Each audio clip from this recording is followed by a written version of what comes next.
시작하겠습니다. 자, 어제 우리가 본 시험 문제예요. 공무원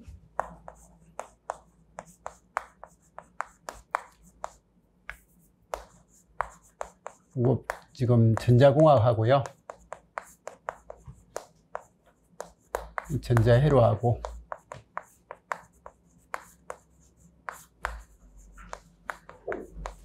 통신공학을 풀이하도록 하겠습니다. 전자공학 같은 경우에는 뭐 이번 출제자가 누군지 모르겠지만 기초가 많이 나왔습니다. 그죠? 그래서 기초 파트가 생각보다 많이 나왔고, 기초에서 자기학도 한 문제 나오고 뭐 이렇게 했습니다. 그죠? 그리고 디지털 한 두세 문제 나왔고, 나머지 이제 전자공학인데, 예전에 기초 많이 나왔을 때 하고 거의 같은데요. 이번에 나온 기초 문제는 진짜 기초를 제대로 공부한 사람, 이 기본적인 이제 회로 이론을 그래도 공부를 잘 한 사람 입장에서는 점수를 좀 쉽게 많이 받았을 것 같고, 그냥 기초를 대충 넘기고 이렇게 지나간 사람 입장에서는 뭐 틀릴 만한 문제도 몇 개 있었던 것 같습니다. 그죠? 그리고 이제 전자를 이번에 같이 하는 이유가, 전자가 보통 공무원 전자회로가 문제가 약간 난이도 있게 나왔는데, 이번 기출 문제는 전자가 원래 전자공학 나오는 문제하고 비슷하게, 그래서 전자공학 시험 문제를 2개 본 뭐 이런 형태로 시험을 본 것 같아요. 그래서 우리가 어렵게 공부하는 부분들이 거의 안 나왔고, 그냥 우리가 배우는 범위 내에서 그냥 전자공학과하고 전자회로가 다 해결될 수 있는 정도, 그 정도 수준으로 나왔는 것 같습니다. 그죠? 그리고 통신도 그냥 범위는 넓게 잡았습니다. 그러니까 공학도 좀 나오고 공통도 좀 나오고 이렇게 했는데, 뭐 이론은 거의 원래 항상 통신 이론은 좀 적었으니까, 그죠? 근데 범위는 넓게 잡았는데 아주 깊이 있는 내용은 없었고, 그냥 이런 것들을 알면 풀 수 있고 모르면 못 푸는 그런 문제 위주로 나왔습니다. 그래서 전체적으로 시험 문제는 어느 정도 쉽게는 나왔는데, 근데 공부를 어떻게 하느냐에 따라서, 원체 이제 범위가 넓은 학문이다 보니까 자기가 어떻게 공부를 했냐에 따라서 고득점도 가능했을 것 같고, 아니면 어쩌면 점수를 좀 못 받았을 것 같기도 하고, 뭐 그런 형태의 문제였던 것 같습니다. 그래서 아무튼 시험 보신다고 이제 고생을 하셨으니까, 시험 결과는 이제 자기 손을 떠났잖아요. 그죠? 마음 편하게 이제 정리를 하시면서 지금까지 했던 거 공부 정리도 좀 하시고, 이제 좀 쉬고 그렇게 하면서 생각을 해 주시면 좋겠습니다. 자, 그러면 문제풀이 시작하겠습니다. 자, 1번 전자공학부터 하겠습니다. 1번입니다. 아래 그림에 있는 가변저항기 회로에서 전류 I를 최소 1A에서, 그러니까 이 가변저항입니다. 이 가변저항은 여기 전체 저항이 얼마인지 모르겠지만요, 이걸 우리 수업하면서도 가끔 이야기했지만 이런 그림이잖아요. 그죠? 가변저항은 여기에 바늘이 있어 가지고요, 단자가 이렇게 있으면 여기하고 여기 바늘이 이쪽에 오면 이 양단은 저항이 0옴입니다. 근데 이 점은, 이 전체 저항은 이게 요렇게 가서 이 전체 저항값이 이렇게 나오고요. 근데 대신 이게 가운데쯤 가면 여기도 절반 저항이고 여기도 절반 저항, 그리고 이게 이쪽으로 오면 이쪽은 전체 저항이고 이쪽은 거의 0옴에 가깝게 되는 이런 형태입니다. 그래서 이 가운데 이 하살표가 이걸로 된다라고 해서 이론하면서 많이 봤던 내용이고요.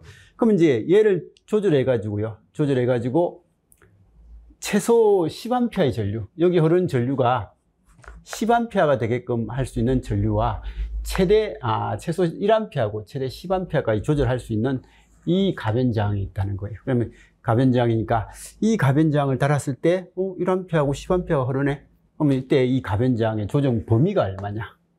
그래서 R1하고 R2 값의 최대값으로서 가장 옳은 것은 뭐냐라고 그렇게 이야기했습니다.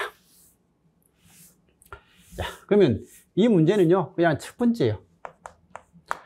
전압이 220V가 가해지고 있을 때 R1입니다. 그러면 여기에 최대 저항을 달아가지고요, R2를 최대값이라고 합니다. R1인 거예요. 그래서 이런 케이스가 하나 있고요. 그다음 두 번째예요. 여기는 첫 번째 케이스는 I가 1A가 될 때. 그 다음에 두 번째는요, I가 10A가 될 때, 최대 전류가 흐를 때는 이 R1 저항은 고정 저항인데 R2 저항이 가변 저항이 될 때 가변 저항이 뭐가 된다고요? 단락이 되는 거예요. 그래서 아까 전에 가변 저항은 이걸 끝까지 위로 올려버리면요. 끝까지 올려버리면 여기하고 여기 저항은 R2지만 여기하고 여기 저항은 0이 되거든요. 그래서 단자를 이렇게 하면 여기하고 여기는 R2 저항이 나와요. R2 전체 저항이 나오는데 여기하고 여기 사이는 0이 나오는 거예요. 그래서 0이 나오니까 이게 0이 되는 케이스가 있다는 거예요.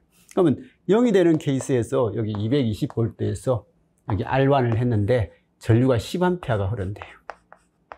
그럼 이 R1 저항은 22ohm이다 라고 하는 것은 그냥 당연히 나오는 거잖아요. 그죠? 그러면 이건 22ohm이 고정되어 있는 저항인 거예요. 그럼 이제 이때 220이 여전히 걸려 있을 때 이 가변 저항을 최대로 돌렸는데, 최대로 돌렸을 때, 그럼 이 R2의 최대값이 됐을 때 여기는 1A가 된단 말은, 전류가 1이 흐른단 말은 합성 저항이 220이지. 전압이 220이니까. 이렇게 되니까 그러면 R2 저항은 얼마가 되는데 라고 하니까 220에서 전체가 220인데 거기서 21을 뺀 값. 그래서 21을 뺀 값은 198이죠. 그죠?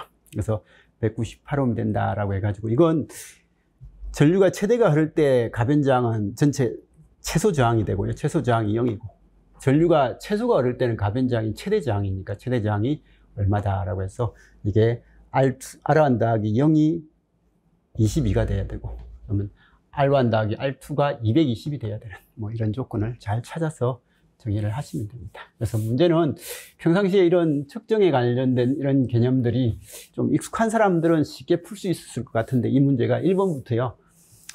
이게 측정에 대해서 내가 평상시에 뭐 잘 모른다 아니면 이런 형태를 생각을 좀 못하는 사람들은 1번부터 좀 당황했을 것 같은 문제입니다. 근데 나머지 문제들이 쉬워가지고요. 뭐 크게 문제는 없을 것 같습니다. 그죠? 그래서 1번은 답이 4번일 것 같고요. 2번은 아래 그림에서 보인 정연파 입력 VI에 대한 출력 VO를 위한 필터 기능을 한다. 이 필터의 기능을 가장 올바르게 기술한 거다니까 이거 맨날 보는 거잖아요. 그죠? 이 LC가 이렇게 있을 때 우리 맨날 해가지고 LC 직렬이다. XL, XC 하면서 공진 특성, 공진 주파수가 있고 그럼 전체 리액턴 특성 곡선이 이게 된다. 그럼 이게 전체가 직렬 X다 보니까 주파수가 0일 때는 R2 이런 꼴이 되고 주파수가 공진이 되면 0이 되니까 0이 된다.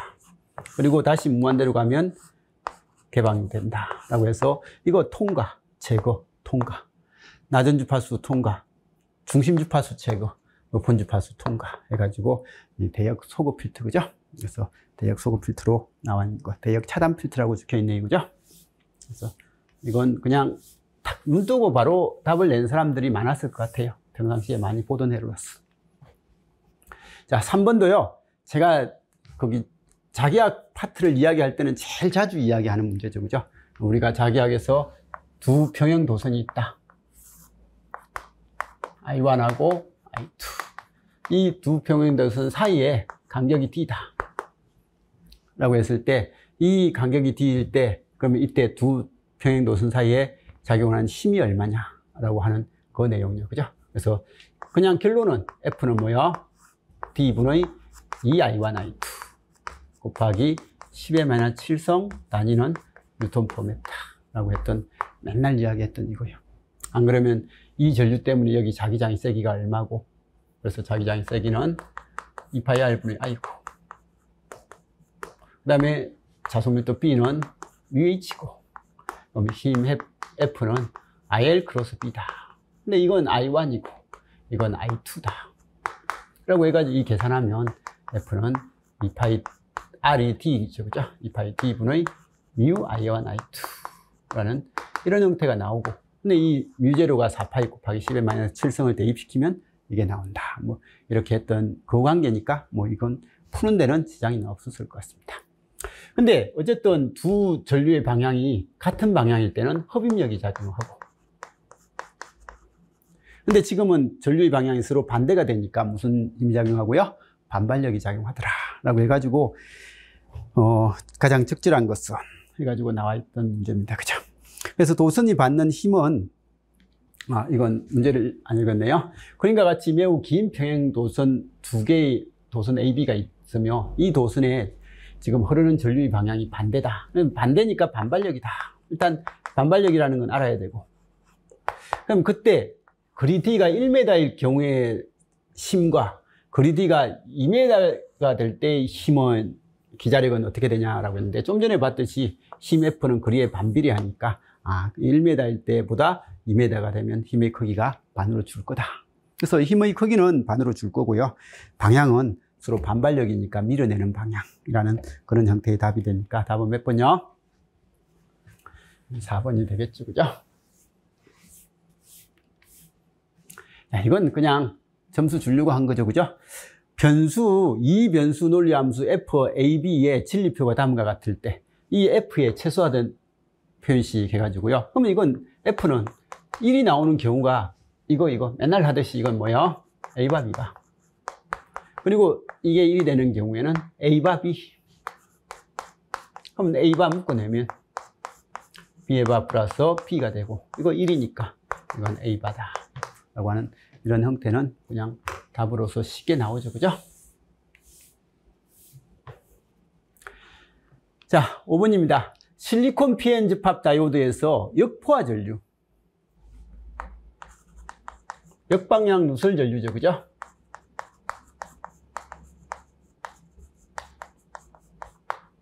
IO라고 그렇게 보통 이야기를 합니다. 이 역포화 전류 IO는 온도가 증가하면 같이 증가한다. 그래서 이게 온도가 증가할 때 역방향 누설 전류 증가하더라 라고 그렇게 이야기를 했습니다. 그때 이 현상에 대한 설명으로 가장 적당한 것은이라고 되어 있는데, 우리가 다이오드에서 순방향 바이어스를 걸면 이게 플러스 마이너스를 걸리면 이 전개에 의해서 드리프트도 일어나고 그리고 캐리어의 확산에 의해서 이렇게 이동한다라는 이게 일반적인 거거든요.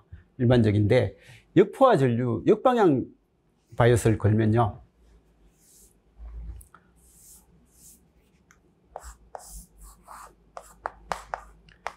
PN에서 역방향 바이어스를 걸면 이렇게 됩니다. 그죠?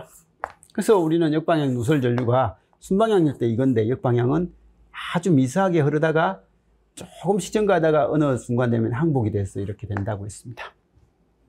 그래서 이런 형태가 되는데 이 역포화 전류에 대한 내용이니까 이건 언제 생기는데 라고 하면 이게 역방향 바이어스가 걸리면 공평이 늘어나고 그럼 이 사이에 아주 강한 전개가 형성되어 있고, 그죠? 아주 강한 전개가 역방향 전압에 의해서 강한 전개가 형성되면 여기 열적으로 생성되는 소수 캐리어가 한두 개 있을 때 이 소수 캐리어입니다. 이 소수 캐리어 한두 개가 이렇게 분명히 흘러가는 지금 현재 이 P형 반도체의 다수 캐리어는 전공이고 전자가 이렇게 있으면 이 전자가 이렇게 들어오면 뭐 잘 갈 수 있는 부분이 있더라 라고 해가지고 우리는 역포화 전류는 소수 캐리어의 기인하는 전류가 역포화 전류다. 뭐 이런 것들은 수업 시간에 많이 했습니다. 그죠? 그래서 지금은 이걸 말로써 물어본 거예요. 이 역포화 전류는 왜 생기는데? 이 소수 캐리어 때문에 생긴다. 그러면 소수 캐리어에 대한 그런 질문이 뭐가 답인데? 라는 그런 내용입니다. 온도가 올라가면 전자하고 전공의 재결합이 줄어들기 때문이다. 뭐 이게 소수 캐리어 양하고 뭐 이런 것도 좀 상관이 없고, 그리고 온도가 올라가면 이게 전자가 좀 더 자유롭게 움직일 수 있는 그런 상황이 되는 거고, 그죠? 캐리어 숫자가 조금 더 움직일 수 있는 캐리어 숫자가 많아지는, 그건 맞습니다. 그래서 이건 열 생성이 많이 된다라는 이런 형태죠. 접합면 경계 영역에서 드리프트를 위한 소수 캐리어의 생성이 촉진되기 때문이다. 이 접합면 경계, 여기하고 여기는 이 강한 전개가 형성되어 있고, 그럼 여기에 소수 캐리어라고 했습니다. 순방향은 다수 캐리어 때문에 움직이는데 역방향에서는 다수 캐리어는 절대 전류에 도움이 안 된다고 했어요. 소수 캐리어에 의해서 도움된다고 했고, 그러면 여기에 소수 캐리어인 전자가 이 안으로 들어오면요, 이 안으로 들어오면 전개의 방향이 이 방향이니까 전자는 잘 간다고 했어요. 그리고 여기 소수 캐리어인 전공이 이 안으로 들어가면 전개의 방향대로 역시 잘 간다고 했어요. 그래서 이렇게 되니까 이 소수 캐리어 때문에 흐르는 전류가 역방향 누설 전류다라는 것만 잘 기억을 하고, 그리고 우리는 도핑 농도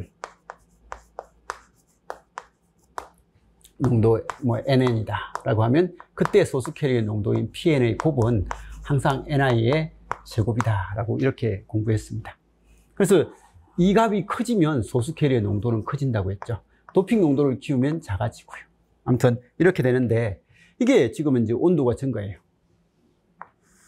온도가 증가하니까 NI가 커지고, NI가 커지니까 도핑 농도는 균일한데 NI가 커지면 소수 캐리어 농도가 증가한다고 했죠. 그래서 이 소수 캐리어가 많아지니까, 그럼 이쪽으로 넘어가고 이쪽으로 넘어갈 캐리어 개수가 조금 더 많아질 거다라는 것을 이렇게 이야기하는 거예요. 그래서 말이 조금 어려운 용어지만 실제로 우리가 이 문제는 역방향 누설 전류에 대한 개념을 정확하게 안다면 뭐 이거 큰 문제는 없을 거다. 그래서 역방향 누설 전류는 소수 캐리어 때문이고, 소수 캐리어가 만들어지려면 우리가 온도가 올라가면 도핑 농도는 일정하니까 소수 캐리어 농도가 증가한다. 그래서 소수 캐리어 농도가 증가하니까 이 접합면 부근에 모이는 전자의 개수, 소수 캐리어의 개수가 많아지고, 그럼 많아지니까 전개에 의해서 이동을 하니까 누설 전류가 많아지더라라는 게 이거잖아요, 그죠? 그래서 접합면 경계 영역에 드리프트를 위한 소수 캐리어의 생성이 촉진되기 때문이다. 열 때문에, 그죠? 온도가 올라가면 도핑 농도가 증가하기 때문이다 라고 하는데, 온도가 바뀐다고 해서 도핑 농도는 한번 딱 정의되면 고정이고, 그죠?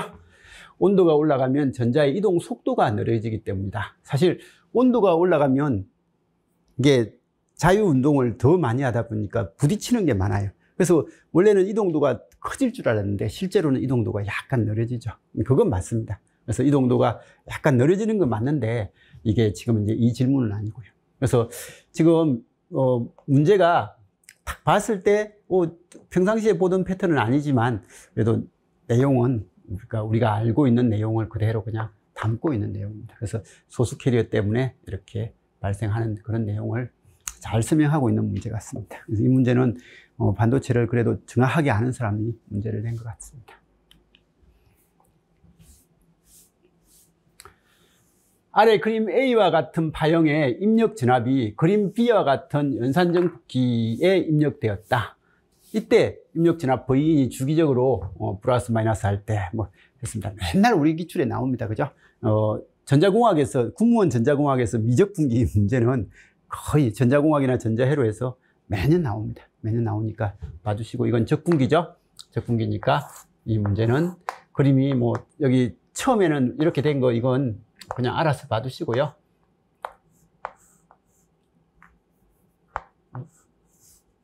뭐 이런 그림이잖아요, 그죠? 근데 이거 사실 뭐 이런 의도에서 내려고 한 것 같아요. 처음에는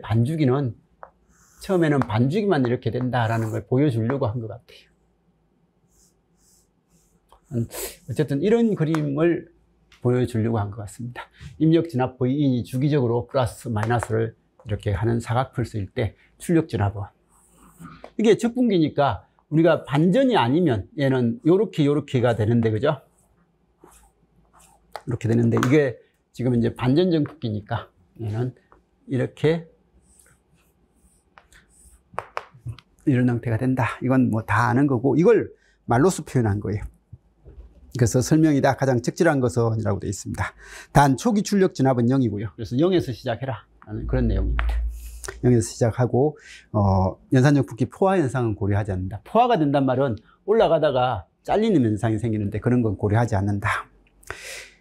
자, 적절한 건요. 출력은 구간별로 선형적으로 증가 또는 감소하는 파형으로 사다리꼴 형태가 아니라 지금 삼각파 형식이죠. 출력은 정연파처럼 매끄러운 곡선이 아니고요. 출력은 계단파 모양도 아니고, 출력은 삼각파 형태를 따르며 주기적으로 증가하고 감소한다. 그래서 삼각파 모양을 따르고 주기적으로 증가 감소를 되풀이한다.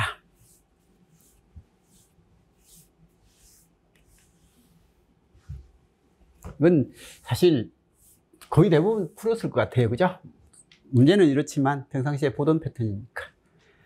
자, 200루트의 코사인 100파이 마이너스 66도의 교류 전원이 1kΩ의 저항 부하에 연결되어 있다. 이 전원의 실효 전압 전력과 비상전력을 각각 구하라.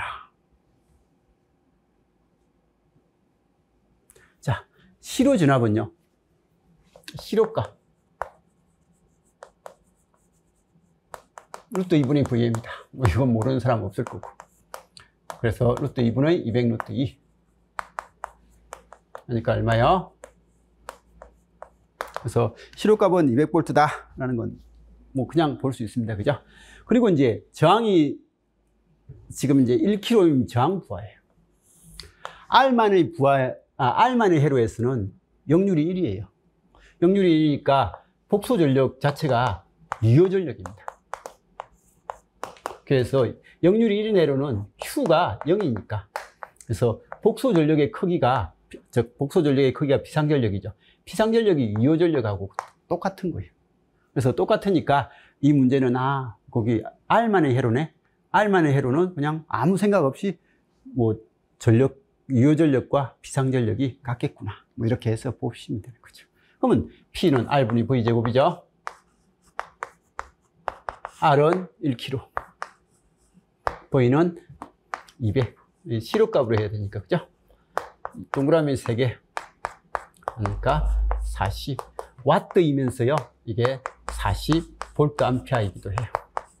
그래서 복소 전력의 크기인 비상전력은 R만의 회로에서는 역률이 1이니까. 그래서 역률이 1이니까 이거다. 그래서 사실 유효 전력은 VI 코사인 세타잖아요. 그죠? 그리고 이 VI가 비상전력이거든요. 그리고 지금은 R만의 회로는 역률이 1이니까, 이게 1이니까 유효 전력은 비상전력이다. 뭐 이런 걸 알고 봐주시면 됩니다. 그래서 이 문제도 이게 유효 전력을 구하라고 했으면 누구나 풀었을 것 같아요. 근데 비상전력이라고 해가지고 이걸 고민을 하고 그렇게 한 사람이 있을 수도 있을 것 같아요. 그래서 지금 출제자가 누군지 모르겠지만요, 문제를 그래도 잘 낸 것 같습니다. 잘 알고 낸 것 같아요. 쉬우면서도 점수가 시험장에서 학생들은 조금 당하게 했던 그런 문제겠죠. 그런 것들이 많이 나왔습니다. 괴한발진기에 대한 설명이다. 가장 적절하지 않는 것은 물어봤습니다. 그래서 폐괴한 루프의 전압 이득이 정상 상태에서 1이어야 된다. 이 베타 A제로는요, 그래서 이거죠, 그죠? 그래서 베타 A제로가 크기는 1이면서 위상이 0도여야 된다.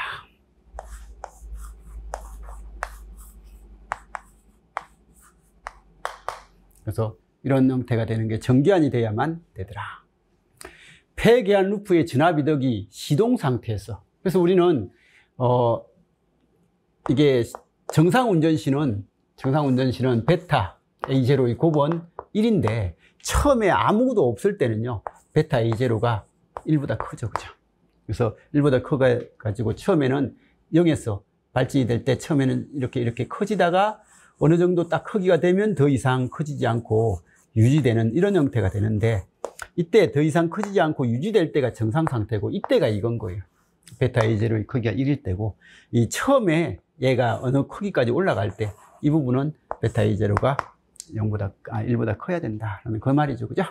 그래서 폐괴한 루프의 전압 이득이 시동 상태에서 1보다 커야 된다라는 그런 이야기를 하고 있고요. 발전기 입력 전력은 출력 전력보다 적다. 이게 이 문항은 그냥 그 출제자가 이 생각을 한 거예요. 여기서 되돌아오는 이 신호하고 이 신호의 크기가 베타 A0가 1이니까 거의 같다. 뭐 그런 의도 같은데, 이게 분명히 입력이 정폭돼 가지고 출력이 나오잖아요. 출력이 나오니까 이 값하고 이 값에 대해서는 이 값 전압이 커요. 이 값 전압이 크면 이 출력 전압이 큰 게 당연해요. 크게 당연한데, 지금 이제 이게 답이 3번으로 나와 있을 겁니다. 3번으로 나와 있는데, 이건 사실 저는 이 문제는 좀 이상해 보이더라고요. 그래서 발전기의 입력 전력은 출력 전력보다 적다라고 했는데, 출력은 크고 이게 베타만큼 감소돼서 입력으로 되돌아가는 게 이거거든요. 그래서 입력 전력이 출력 전력보다 적은 건 맞는 것 같거든요. 맞는 것 같은데 답이 3번으로 나와 있었고요. 폐괴한 루프의 위상 변이가 0이어야 된다. 그래서 이게 되돌아오는 위상 변이가 0이어야 된다. 그죠? 그래서 위상 변이가 0이어야 된다. 그래서 이 문제는 좀 이의제기를 해봐도 어떤 의도에서 문제를 냈는지 모르겠지만 어쨌든 입력 전력하고 출력 전력은 이 전압이 더 클 거고 전압이 크면 전력이 이쪽이 더 클 것 같거든요. 그래서 아무튼 이거예요. 그래서 발진기 이 베타가 있으니까 이 베타가 감소된 부분이 입력으로 들어가니까 출력이 더 크다 라고 해가지고 입력 전력은 출력 전력보다 적다. 뭐 이것도 틀린 건 아닌 것 같습니다. 그래서 이건 이의제기 한번 해보시기 바라고요. 근데 어떤 의도에서 베타 A0가 1이라는 것 때문에 전체적으로 이걸 뭐 같다라는 의도에서 틀렸다라고 그렇게 낸 것 같긴 한데 기본적으로 파형은 출력이 커요. 출력이 크니까 정폭기 입력이잖아요. 그죠? 발진기 입력 전력, 출력 전력. 그래서 발진기 입력 전력이라서 정폭기 입력 전력하고 출력 전력은 당연히 출력 전력이 큰데 발진기라서 이 베타 A0를 합쳐서 이야기한 거다라는 그런 관점에서 같다라는 의도인 것 같긴 한데 잘 모르겠습니다. 근데 아무튼 이 제기를 한번 해보는 게 좋을 것 같아요. 반도체에 대한 설명이다. 가장 적절하지 않는 것. 진성 반도체는 온도가 증가함에 따라서 자유전자의 농도가 증가한다. 그래서 우리는 진성일 때 온도가 증가하면 NI가 증가한다. 뭐 이거 맨날 하는 거잖아요. 그죠? 그래서 캐리어 숫자가 우리가 온도가 증가하면 NI가 증가한다. 아까 몇 번이죠? 몇 번에서 했죠? 이게 5번요. 5번에서 했던 이거요. 그리고 이제 도핑을 하면 NI하고 다수 캐리어 NI 제곱이 NN하고 PN의 곱과 같다라고 했던 이거요. 그래서 도핑을 하면 이제 이런 형식이 되고 그죠.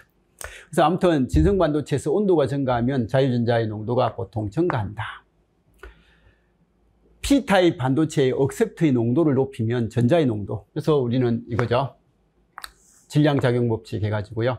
NI 제곱은 NN하고 PN의 곱과 같고 NP하고 PP의 곱과 같다. 그래서 PP가 억셉트 농도잖아요. 그죠? 그래서 NA를 증가시키면 소수 캐리어의 전자의 농도는 감소한다. 이게 도핑 농도를 증가시키면 소수 캐리어의 농도는 줄어든다. 뭐 이런 이야기 썼으니까 P타입 반도체의 억셉트 농도를 높이면 소수 캐리어 전자의 농도는 증가한다가 아니라 감소한다. 그죠? 실리콘은 체외곽 전자의 수는 4개다. 실리콘에 알루미늄을 도핑을 하면 이게 부알가인 해가지고 삼가원수입니다. 그죠? 삼가원수를 도핑하면 P타입 반도체가 된다. 뭐 이런 것들은 틀린 건 아니고 그죠? 그래서 이게 잘 몰라도 틀릴 만한 내용은 아니에요. 그죠? 이거 빼고는 다 맞으니까. 그래서 아주 나머지 보기를 봤을 때 찍기 시험이니까 틀리진 않을 것 같습니다. 그죠? 자, 10번입니다. 아래는 R인 저항과 리액턴스 X인 인덕터를 직렬로 연결한 교류 회로의 회로 특성값을 구하는 공식이다. 이 회로에서는 크기는 VS, 전압의 크기는 VS는 이거죠. VS는 정연파의 전압이 인가되었을 때 가장 적절하지 않는 것. 이건 알렐 회로네 이거죠. 자, 그러면 우리가 알렐 회로일 때 임피던스 Z는 이게 너무 쉽게 나왔어요. 그죠? 임피던스 Z는 지금 R 플러스 J XL인데 이 알렐 회로인데 그죠? 답은 무조건 3번이죠. 3번일 것 같고요. 그 다음에 이제 임피던스는 크기는 루트 R의 제곱 플러스 X의 제곱이고 위상은 아크 탄젠트 R분의 XL이다. 근데 XL 대신에 오메가 L이다 라고 그렇게 적어도 상관없을 것 같고 그죠? 그래서 어쨌든 이렇게 되고 그러면 이때 임피던스 각은요. 이거 R, 이건 XL.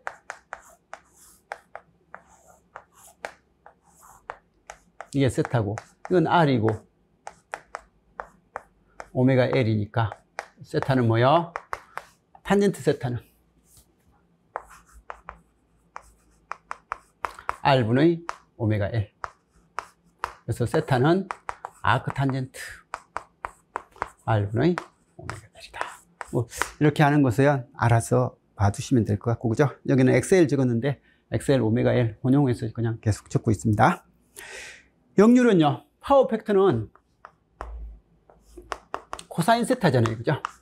그래서 그냥 코사인 세타를 이야기하는 거고. 근데 이 세타가 이거니까 이걸 여기에 집어넣은 거예요. 코사인의 아크 탄젠트 R분의 XL. 이걸 여기에 집어넣은 거예요.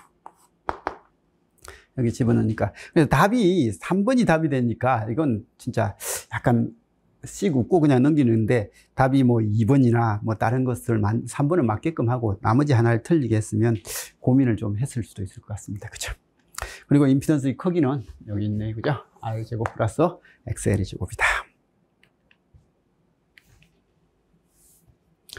아래 회로는 정류회로이다. 이 정류회로의 입력 진압이 정연파일 때 출력 진압은 일정하지 않고 리플 진압을 갖는다.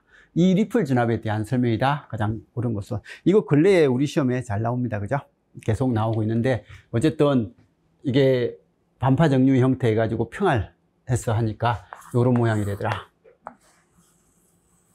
그래서 이런 모양이 되고, 그러면 이게 평균값이고, 그죠? 여기서 이게 흔들리는 진압이 있고, 이 흔들리는 진압 VR의 피크는 RC분의 원신호 T의 VM. 뭐, 이런 형태로 많이 썼고, 그러면 이 RC는 F분의 1이니까 FRC분의 1의 VM. 이런 식으로 리플 진압의 피크치를 우리가 많이 이야기를 했습니다. 그래서 했으니까 그거 잘 보시면서 보면 되고요. R값이 크면 작아지겠죠? 답은 1번이고요. C값을 크게 하면 작아지겠죠? 입력 정연파의 진폭을 크게 하면, 이걸 크게 하면 커지겠죠? 그죠? 입력 정연파 전압의 주기 T를 크게 하면, 주기 T를 크게 하면 커지겠죠? 그래서 이런 형식이 된다라는 것 정도는 그냥 알아서 보시면 됩니다.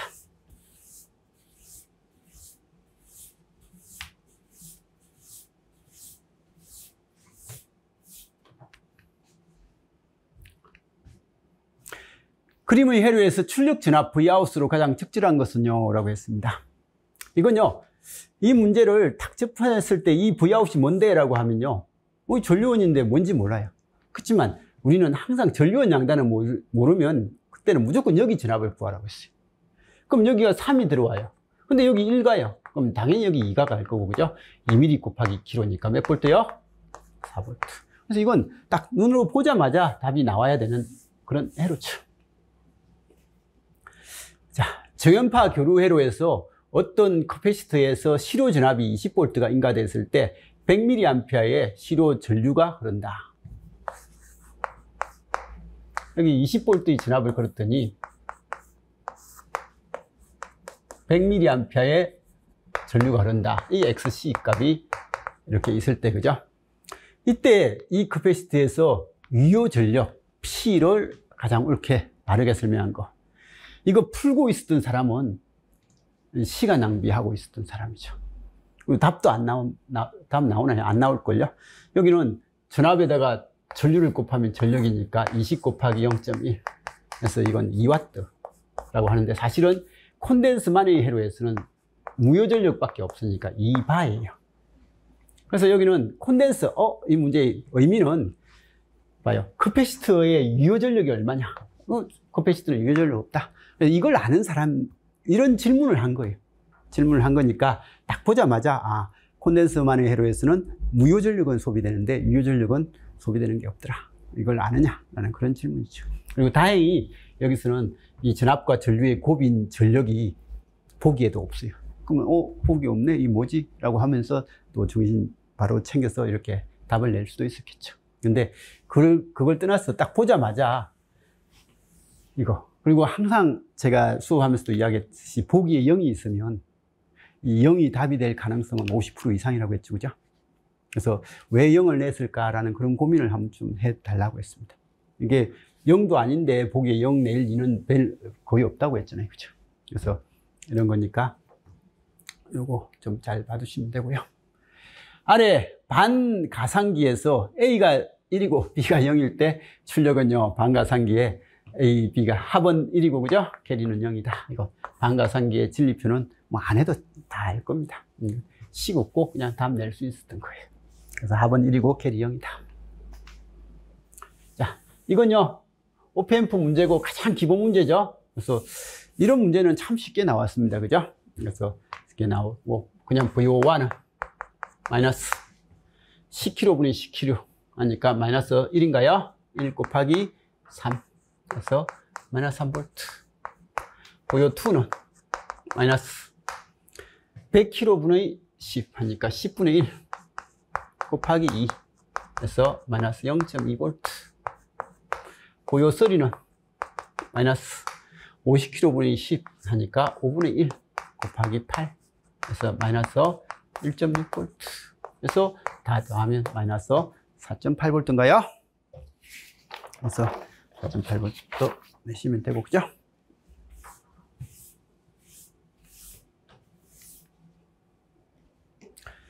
면적이 S고 두 개의 금속판 사이에 거리가 D인 평판 커패시티가 있다.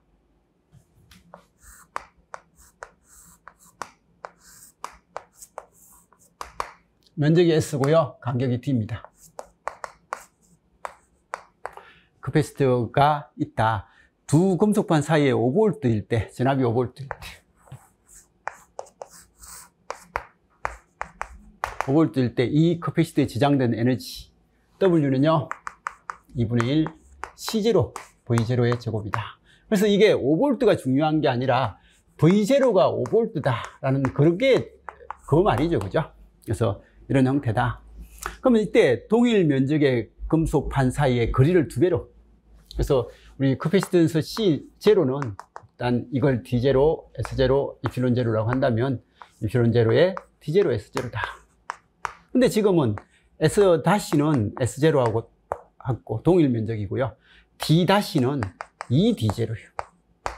그래서 D-는 2D0로 변경을 하고, 평판 커패시티의 두 금속판 간의 전압은 10V로. 그러니까 V-는 2V0. 이게 중요한 거죠. 그죠? 이렇게 하면 이건 C-는 이필론 제로의 2D0분의 S0니까, 아, 이건 2분의 C0가 됐구나. 그럼 V-는 이거니까, 그러면 W-는 2분의 1 C-V-의 제곱이니까, 이건 2분의 C0가 됐고, 이건 2V0의 제곱이고, 하니까 얘는 2 곱하기, 이거 2번 되니까, 그죠? 2분의 1의 C0, V0의, 이게 아까 전에 K라고 했나요? 그러니까 얘는 K다. 이런 형태의 비율 문제니까 뭐 실제 값도 아니고 아주 수월하게 풀 수 있었던 문제 같습니다. 그죠? 아래 회로에 사용된 다이오드는 역방향 항복 전압이 5V고 순방향 그 트론 전압이 0.7. 그래서 트론 전압 0.7을 고려하라 라고 그렇게 이야기를 했습니다. 이때 제너 다이오드다. V5에 전달될 수 있는 전압의 범위로서 가장 적절한 것은요 라고 이렇게 이야기를 했습니다. 이건 클리프니까 이런 문제 나오면 쉬고 있죠. 그죠? 그냥 답은 바로 나왔습니다. 플러스 반죽일 동에 가면 이거 막는 전압 VZ를 막고 있고요. VZ가 몇 볼트요? 5V. 5V가 막고 있고 2V는 밑으로 가고 있으니까 그럼 여기 전체 전압은 플러스 5 마이너스 2 하니까 몇 볼트요? 3V. 그 다음에 마이너스 반죽이는 이건 전류가 이렇게 흐르잖아요. 그럼 이렇게 흐르면 여기 막는 0.7이 있다. 그러면 이거 0.7과 이거 2가 같은 방향이니까 얘는 그냥 2.7이 있고 다이오드가 뭐 이렇게 되니까 마이너스 2.7. 그죠? 그래서 이렇게 되니까 여기는 3에서 마이너스 2.7 사이에 전압이 나온다. 뭐 이 정도는 그냥 바로 만들 수 있겠죠. 그죠?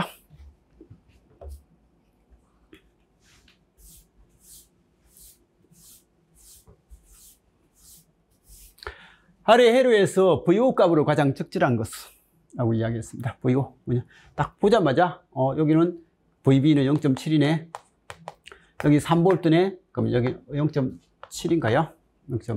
실제 값이 0.6 아닌가요? 0.6이죠. 수치가 딱 떨어지는데, 그죠? 0.6. 이거 제가 워드 작업하면서 실수했습니다. 자, VB가 0.6이고요. 3이니까 여기 2.4죠? 그러면 IB 바로 구할 수 있을 겁니다. 그래서 IB는 얼마요? 120kV의 2.4. 그러면 IC는 베타의 IB인데, 베타가 지금 현재 역시 100으로 주어져 있는 거 맞죠? 이거 100이다. 그러면 여기는 240, 120, 240이니까 2mA. 그럼 여기에 2mm가 흐르니까 1kg에 2mm니까 2V. 그러면 5V에서 2V 썼으니까 여기 몇 V요? 3V다. 그래서 V오는 3이다. 이런 건 알아서 답 내면 됩니다. 점수 주려고 한 문제죠. 이 문제도 근래에도 뭐 이런 유사한 문제도 있었지만 뭐 그냥 답 낼 수 있죠, 그죠? 요것만 있을 때 출력 V오는요, V오1은 마이너스 R분의 2R V2. 그 다음에 V오2 요것만 이거 V오2라고 합시다. V2만 있을 때, V1만 있을 때는 V오1이라고 하면 V오1은 이건 비반전적 폭이니까 1 더하기 R분의 2R의 V1 그러니까 3V1이고요 마이너스 2V2 이렇게 해서 하는 건 답은 4번이고, 그죠? 그래서 전체적으로 이런 문제들은 수월하게 접수요, 그죠? 그래서 기본적으로 몇 가지 아까 뭐 반도체적인 관점, 뭐 발진의 그 관점은 사실 발진의 관점은 저도 이게 답이 될 수 있나라는 생각은 좀 듭니다. 이게 출제자의 의도가 명확하지가 않는 것 같습니다. 않는 것 같은데 그거 빼고는 뭐 이거 그냥 답을 그냥 낼 수 있는 것들이 많죠. 근데 이제 이게 이것도 기초 문제잖아요, 그죠? 근데 지금 이게 편집하다가, 그죠? 그림에서 60도가 전혀 아닌 그림이 나왔잖아요, 그죠? 제가 싫어하는데 실제로 60도를 이렇게 펴니까 글자가 거기보다 여기가 깔끔하죠. 문제지보다. 실제 그림은 이거였던 것 같습니다. 근데 그걸 문항을 집어넣다 보니까 그림을 아무것도 모르니까 이렇게 눌러버려가지고 이상한 그림이 됐죠, 그죠? 자, 아래 전력 삼각도에서 무효전력 Q를 바르게 산 거. 우리 전력 삼각도에서요, 복소 전력 형태에서 이건 P, 얘는 Q잖아요, 그죠? 그러면 이렇게 됐을 때 이 삼각도가 있으면 이건 P고 이게 Q니까 Q다라는 이런 형태를 우리는 알고 있습니다. 그러면 이렇게 알고 있을 때 이걸 뭘 이용해서 표현하는데 라고 하니까 여기는 P가 주어져 있어요. P가 지금 이제 100W인 거예요. 주어져 있을 때 Q를 물어봤으니까, 자, 이 각도하고 P하고 Q 관계는 탄젠트 세타는 이건 P분의 Q고요. 그럼 Q는 P의 탄젠트 세타. 이건 누구나 알잖아요, 그죠? 그래서 누구나 아는 값이고, 그러면 P가 지금 이제 100이니까 100에 탄젠트 60도. 지금 세타가 60도라고 했으니까 탄젠트 60도다. 이거 모르는 사람은 아무도 없을 겁니다.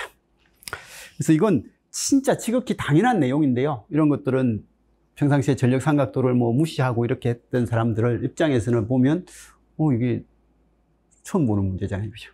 처음 보는 문제니까 힘들고 막 그렇게 되는 거죠. 근데 아무 내용 아닙니다.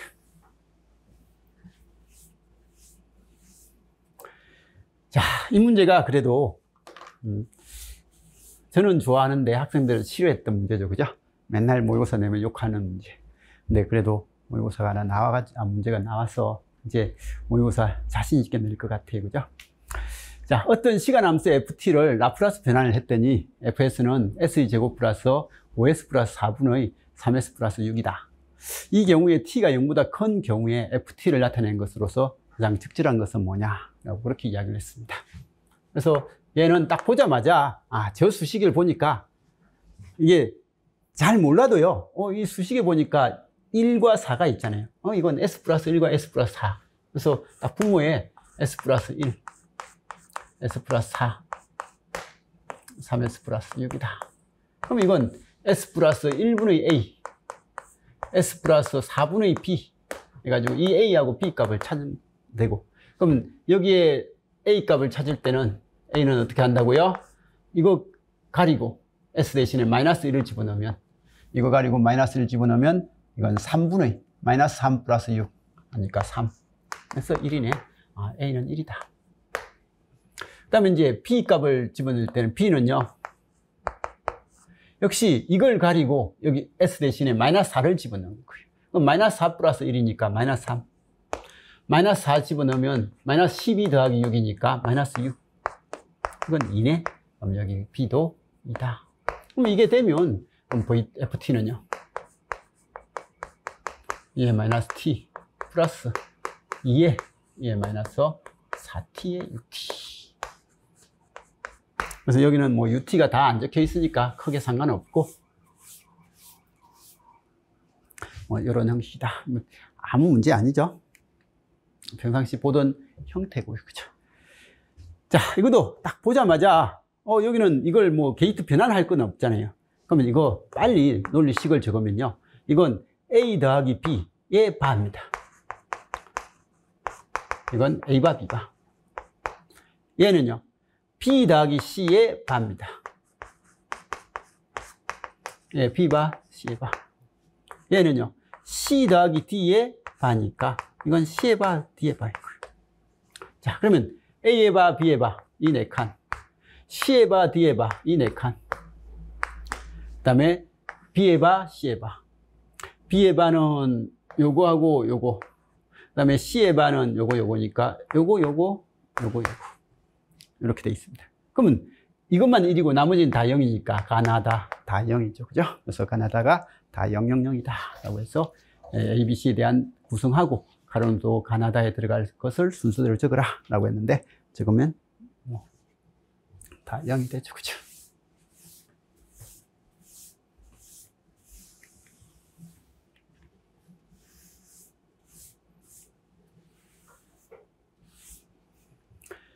커먼 소스 정폭기입니다. 커먼 소스 모스 FT 정폭기에 대한 설명이다. 적절하지 않는 거. 이건 그림은 있나요? 그림 없이 그냥 주어졌네요. 그죠? 자, 커먼 소스. 입력은 게이트, 출력은 드레인. 뭐 이런 형태다. 출력 신호는 입력 신호하고 위상이 같은 게 아니라 위상 반전된다. 그죠? 틀렸고. 입력은 드레인 단자에 인가되는 게 아니라 게이트에 인가되고. 전압이득은 GM분의 1분의 RD. 그래서 마이너스 GMRD. 이렇게 해가지고 전압이득은 크고. 그 다음에 입력 신호를 증폭해서 위상 반전시킨다. 그래서 게이트 입력의 드레인 출력일 때 항상 커먼 소스는 위상 반전된다. 뭐 이건 진짜 점수 주려고 하는 문제 같아요. 그죠? RLC 병렬 공진회로에서 더 낮은 공진 주파수를 얻으려 할 때 커패시터의 커패시턴스는 어떻게 해야 되냐? RLC 직렬이든 병렬이든 빨리 공진 주파수 구하는 공식. 이걸 모르는 사람은 없잖아요. 그죠? XL하고 XC가 같을 때, 오메가 L하고 오메가 C분의 1이 같을 때, 오메가 제곱은 LC분의 1일 때, 그러면 오메가는 루트 LC분의 1이고, 오메가는 2파이 F니까 F는 2파이 루트 LC분의 1이다 라는 거. 이거 아마 모르는 사람 없습니다. 이것도 점수 준 문제죠. 그죠? 그러면 C 값을 크게 하면 F를 어떻게 한다고요? 낮춘다. 그래서 더 낮은 공진 주파수를 얻으려고 하면 커패시턴스는 어떻게 해야 된다고요? 크게 해야 된다. 뭐 이런 것들은 알아서 보시면 되고. 그죠? 자, 아래 그림은 R이 100옴이고 C가 10마이크로페르스로 구성된 직렬 RCL로다. 그래서 지금 직렬 RCL로다. 이때 입력 진압 V인이 10 코사인 오메가 T이고 이 회로에서 이 오메가가 지금 1000이네, 그죠? 1000T고 이 라디안이라고 안 써도 상관없는데, 그죠? 그래서 어쨌든 이런 형식이 되고, 그때 임피던스 Z의 크기하고 그 다음에 세타 위상각. 그래서 지금 이제 전류의 위상각이네요. 전류의 위상각. 전압이 0도니까 전류는 어떻게 되냐? 일단은 RCL이네요. 전압보다 전류가 빠르다. 그래서 일단 전류의 위상은 플러스가 답입니다. 그죠?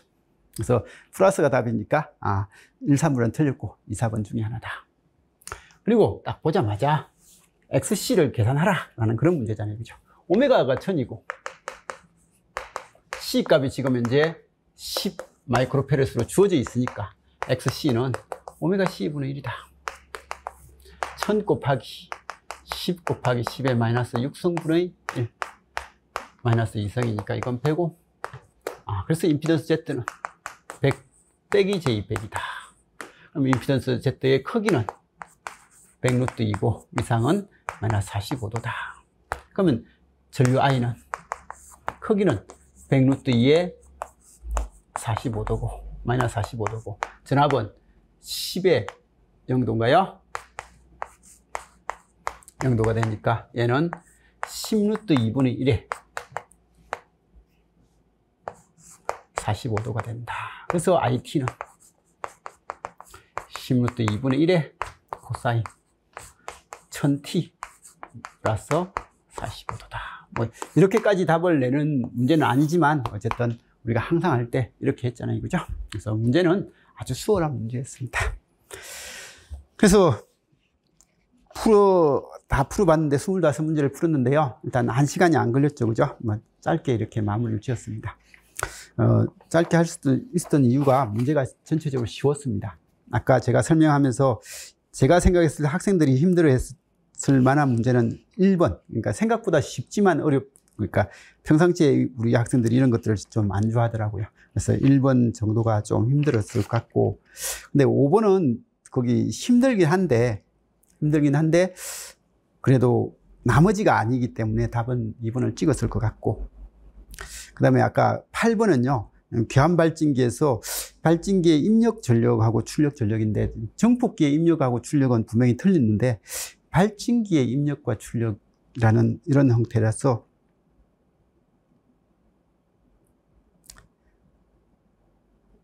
이게 교환발진기는 없죠. 그죠? 입력이 없으면, 이건 확실하게 틀린 것 같은데, 입력이 0이 돼야 될 것 같은데, 그죠? 0이 돼야 될 건데, 출력은 나오잖아요. 그죠? 그래서, 외부 입력이 돼야 될 것 같은데, 이건 어쨌든 8번은 좀 이의제기를 해보시고, 어쨌든 8번이 조금 힘들었고, 이 12번 같은 문제도 학생들이 조금은 힘들어 하더라고요. 그게 익숙하지 않는 학생들은.